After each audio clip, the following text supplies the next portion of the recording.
This is the 7Artisans 50mm f1.05 lens for the Lumix L mount.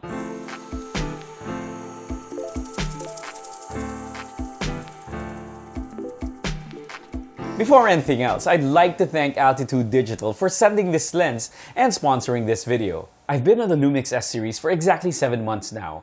The S5 has been perfect for me and the kind of work that I do. Great camera, great value, great images. So here we are, August 2021, reviewing a 7Artisans lens. If you're starting out, these lenses are perfectly fine. For me personally, my problem was totally shifting from micro four thirds to the L mount. Not the best position to be in the middle of a pandemic when work was few and far between. But I was tired of adapting my Canon lenses and sought to build a kit of native lenses for the S5. I started with a 70-200 f4 and the 20-60 kit lens. You know how that went. Then I added a 35 and 65mm f2 from Sigma. I have videos about those and I'll link them up down below. Those were great, but I was still missing a fast 50mm. I live and die by the 50. If I could only have one lens to film an entire wedding, it has to be a 50.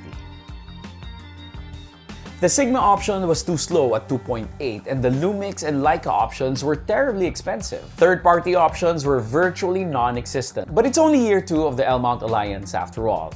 I'll be patient. Enter the 7Artisans 50mm f1.05 for the Lumix L mount.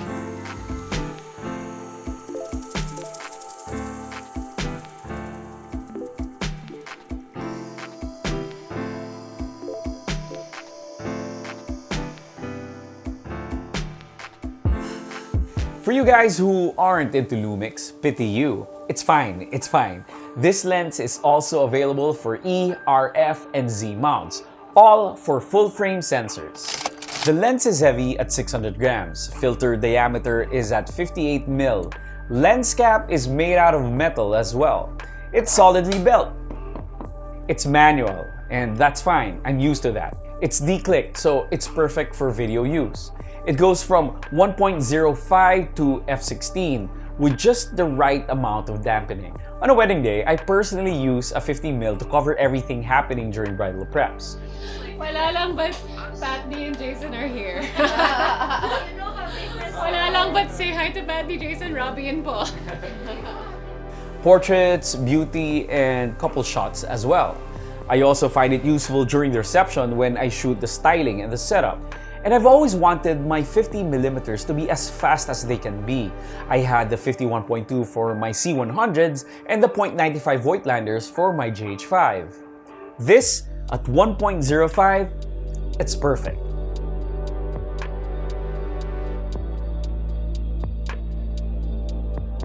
With this lens, I'll shoot it as shallow as I can, usually at 1.2 or 1.4. I want extreme separation between my subject and the background.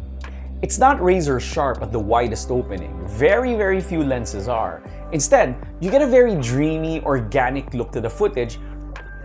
Now this lens is a bokeh monster. It's very pretty, it's very pronounced. You also get circular flaring if you shoot direct against a strong source of light. Not a good thing for others, but I like it.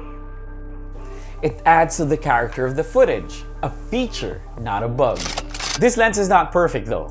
We all knew that. It's soft wide open.